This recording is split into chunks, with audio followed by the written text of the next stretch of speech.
okay? Can you hear me at the back? So the BBS UK annual report and accounts, as we've heard, provides an update on our work from the 1st of April 2022 up to March 23.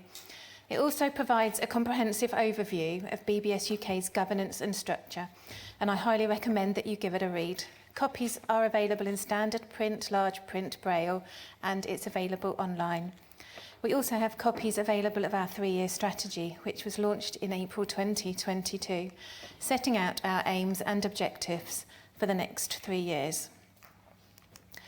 Drawing on our membership audit, we established our key areas of focus for the 3-year period, and which we, with the support of our membership, the plan was to improve communication with our service users, develop our support services, empower our membership to achieve, and in support of this, we aim to continue strengthening our governance and raising our profile, and of course, to continue to support the medical and research community with our understanding and research of BBS and prepare our charity for future partnership working. So we are now at the halfway point. So I'd like to take this opportunity to share with you the progress that we've made. We knew at the time of developing our strategy that COVID-19 would have a lasting and significant impact on the BBS community, and we expected that impact to be felt across the 3-year period, and we were not wrong. We've seen local services reduced, support withdrawn, and our members have needed our services more than ever. Using our aims and objectives as a framework, I'd like to give you a quick update of our work over the past year. And there's too much to cover everything in this session, so I've picked out a few things from each section to share with you. So our first aim, to improve communication with our service users, and our website is a key part of that. It's become out of date, it lacked accessibility and had become difficult to manage. So we've been developing a new site which will go live this coming week or the week after. Depends how quickly we all bounce back from this weekend. But this website will support everything that we do, and we hope that you will check it out and make good use of it. And everything you need to know about BBS UK and BBS can be found on or via the site. A wealth of information is available. Love it or hate it, social media is an invaluable communication tool. And those of you on social media will have noticed a significant increase in our online presence. And that's thanks to Natalie, our operations assistant. We are on Facebook, Instagram, Twitter and LinkedIn, and all of which reach different parts of our community and enable us to maintain contact with you all and keep you all updated with our news and other relevant information. The power of social media has been highlighted well this year, with several families and individuals gaining quick access to diagnosis support and the information services that we have following their diagnosis. But it's those of you that are on social media, you have a hugely important role to play. It's such an easy way of raising awareness, so please like and share the posts whenever you can. Doing so, it doesn't only spread the word, but it makes sure that you continue to be shown future posts and avoid missing out on important communications or events. So going forward, we aim to develop our digital communications, for example, to enable us to circulate e-newsletters, not to replace our current format, but to support and enhance it. There are times when we're supporting research projects or we become aware of exciting opportunities that we want to share with you. Not everyone is on social media, and we can only produce 2 or 3 paper newsletters per year. So email really is the best way for us to keep in touch. So if this is something that you are interested in, when speaking with one of our team, make sure that we have your current email address and that we have permission to contact you in this way. Or you can email us, admin@bbsuk.org.uk, with your consent to contact you. So our second aim is to develop our support services. The BBS UK Advice Service was developed to provide additional support to our BBS Clinic Support Service, and both have come under increasing demand over the past 18 months. So starting with a quick review of our Clinic Support Service, many of you will be familiar with our patient liaison officers, Angela, Amy, Laura and Sharon. They all work part-time, and collectively they're equal to 2.5 full-time staff members. So they are kept incredibly busy. We have 664 patients on our database, and that's up from 631 in the previous year. And we have over 1,000 active records, so that's patients, parents, carers and professionals on our database. During the reporting year, the team supported 405 patients across 56 clinics, and that's up from 342 across 52 clinics. And they logged 2,666 actions for over 460 patients. So you can see they really do work hard. To cope with the COVID backlog and the increasing patient numbers, the NHS Clinic Service have increased the number of clinics and the number of patients that they see at each clinic. So we make sure where at all possible that we have 2 patient liaison officers at every clinic, and they work incredibly hard to make sure that each clinic has 100% attendance. As you all know, these appointments are precious, and we will always fill cancellations if we are given enough notice. And I'm sure many of you have accepted those last-minute appointments, which inevitably means shorter waiting times for everyone. So moving on to our advice team, Rebecca and Shirin, again, we're part-time staff members, and the advice team is the equivalent to 0.66 of a full-time post. So again, they're under huge pressures, and that is our aim to extend those teams going forward. So they're supporting over 100 service users, and they've logged 881 actions for 93 service users in the reporting period. So as I mentioned earlier, local services and support have been cut significantly, and a great deal of the team's work has been to support our service users to gain access to increasingly restricted services and support packages. Rebecca and Shirin are registered social workers, and they know how the systems work. They also have a great understanding of the issues and impact of BBS, and are therefore best placed to support our service users to achieve the best possible outcomes. It's not easy, and it's getting harder. A new development in the past year has been a contract with the London Metropolitan University, and we've been able to provide a student social worker with a placement. So we had Samantha join the team for several months, providing a much needed extra pair of hands, and in return she gained experience working with our community and working within the clinic's team. We expect to start a second placement in January, and we'll continue to explore ways of expanding the service in a sustainable way. So community and peer support is enormously important, and we have supported our community in Ireland to develop their own regional group. And that culminated in an information day in Belfast in May, which we heard about from Kieran yesterday.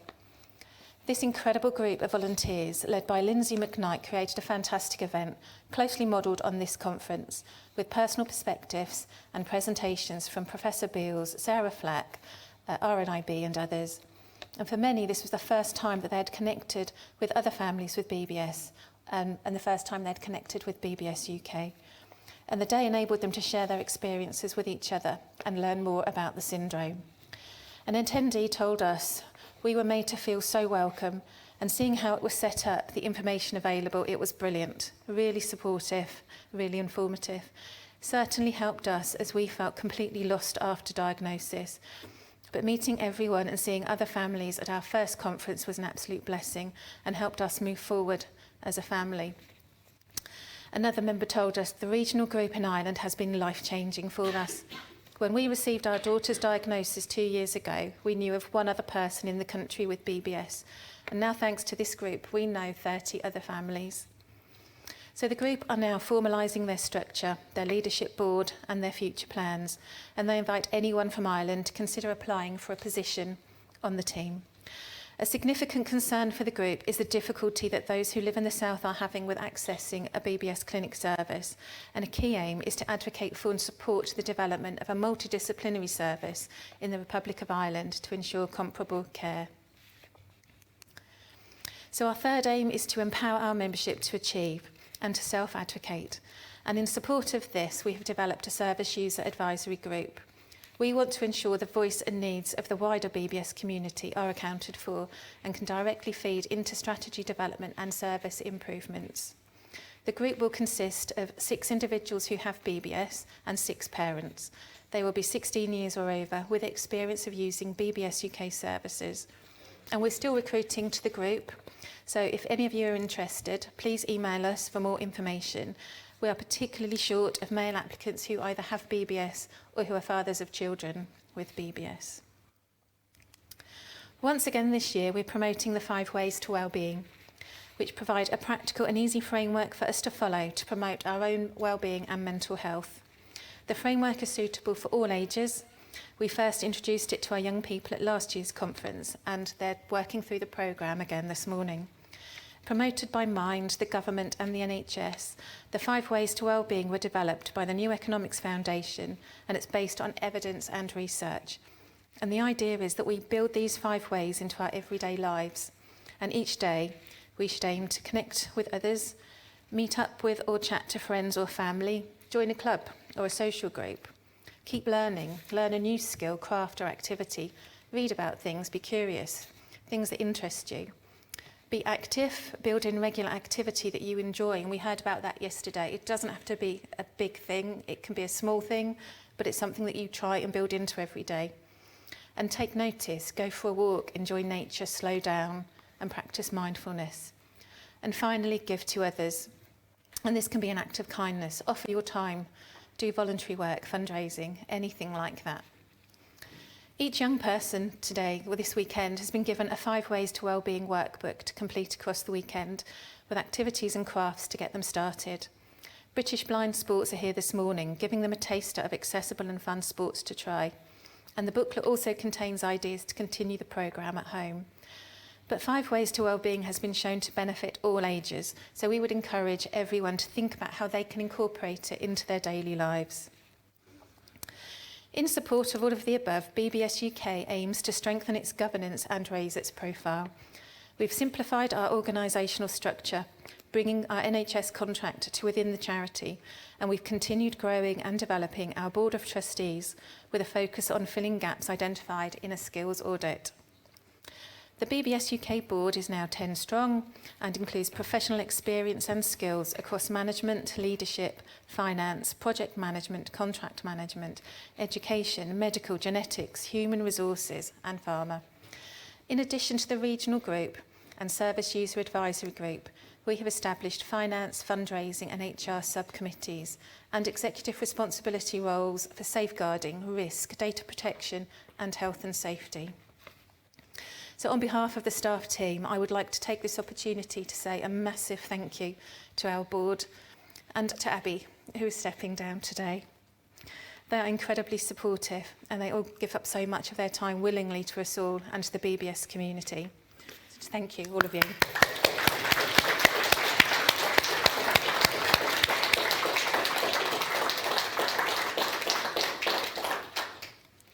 We continue to grow our group of professionals supporting BBS, generous members of our community who support us informally with their professional skills, and we welcome anyone who would like to support us in this way. Special thanks to Anne Smith, a graphic designer and BBS mum from our Ireland regional group, who has created some fantastic resources for us this year, including the Delegates Information Booklet for the Information Day, a leaflet about the Treatment Abroad scheme, and the visuals for our Carry the Gene campaign. If you have professional skills that could support the work of the charity in any way, whether that be legal, education, finance, PR, anything like that, please get in touch. It doesn't have to be a big commitment, just the willingness to support with advice or practical help now and again, where possible. And finally, we continue to support research and understanding of BBS, and we are extremely fortunate to be supported by our Scientific Advisory Board. So on the board we have Professor Phil Beals, Professor Tim Barrett, Dr. Shella Mohammed, Professor Helen May-Samara, Dr. Lucas Vogensteiner, Dr. Elizabeth Forsyth, Dr. Beth Hoskins. We have Abby Geeson, Azrat Merza and myself. We meet virtually 3 to 4 times a year, and this enables the charity to stay up to date with developments and progress. And the board also supports the development of information and publications, our annual conference, and our relationships with researchers and pharmaceutical companies. And we are extremely grateful to all members for the time they give to this. Over the past year, we've supported several research projects, disseminating information and questionnaires, and connecting our community with relevant research opportunities. A significant development this year has been our involvement with the NICE appraisal for setmelanotide. NICE, the National Institute for Health and Care Excellence, assess the evidence for new health treatments. Any new drugs coming to market must have their approval. All stakeholders are consulted, and it is an extensive process. And as the only UK charity supporting those with BBS, we were invited to provide a patient group submission about the lived experience of hyperphagia and obesity, for which we gathered patient experience data. So some of you may remember you completed questionnaires for us last year. We also attend the appraisal meetings alongside our patient experts. For every new BBS treatment that comes to market, and we hope there will be many, we will be invited to provide a submission, and if we are to achieve the best outcomes, it is vital that we are prepared. And this means working with researchers, pharmaceutical companies, the BBS community to ensure that the needs and experiences of those living with BBS are embedded in the whole process, from the research development stage all the way through to the NICE technology appraisal. BBS UK is able to achieve the work and outcomes that it does because of the support that you give. So how can you help? You can join the Service User Advisory Group. You can become a trustee. You can support us with your professional skills and knowledge. You can help us to raise awareness, either in your local area, by sharing information resources with your local teams, or wider with social media engagement. And of course, you can fundraise, which brings me to our fundraising update. So this reporting period was a particularly challenging time for fundraising, not just for BBS UK, but across the whole fundraising landscape.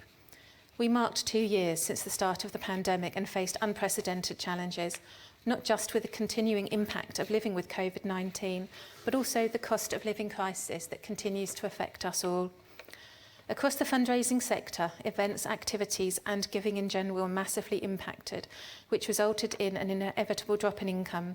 However, the BBS community came through, and together we managed to meet the majority of our community fundraising target. A key aim across the year was to diversify income and develop a fundraising strategy to support the services, aims and objectives of the charity. And although we moved significantly towards this goal, progress was hampered by the loss of key staff. Our aim is to gain multiple year funding to secure and grow our support services, and this remains an ongoing target. Income diversity and strategy development are also ongoing targets, to include a digital fundraising and communication strategy alongside the development of the charity's general fundraising function. And we will shortly resume recruitment for a fundraising and communications role to take this forward. So this year has seen the launch of our first major campaign with We Carry the Gene, and that was enormously successful. The concept is that we'll virtually and together as a community complete the distance from John O'Groats to Land's End via the island of Ireland and Wales. Anyone can take part, from their gym, from their local park, from their garden or their swimming pool. You can walk, cycle, swim, run, whatever you enjoy doing. All you have to do is pledge a distance and fundraising target, however big or small, it all counts. Our aim by working together is to virtually carry the gene from one end of the country to the other, raise some money and raise some awareness. And of course, get a little bit fitter in the process. I'm sure you're all aware of the phenomenal effort of Team Scotland and Team Ireland and the incredible sums they've raised. And it's now time for Team England to step up and carry the gene on to Land's End. A few of us have made a start. I walked and ran 100 kilometres during June. Natalie is currently rowing the length of the River Taff. I've done it.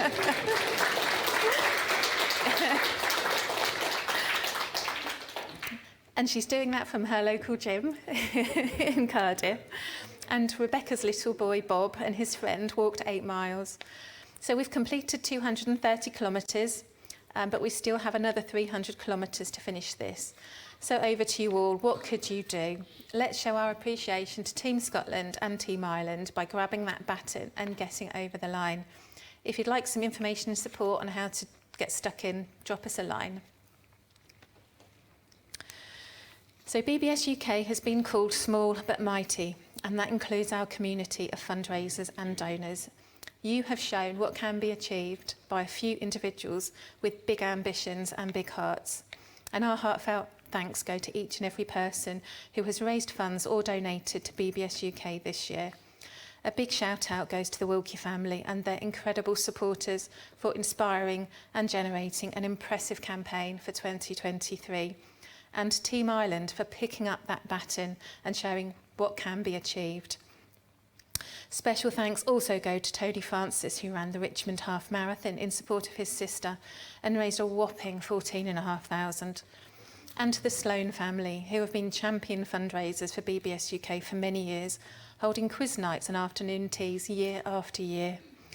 We are seeing many more champion fundraisers emerging, and we look forward to continuing to work with them in the coming months and years.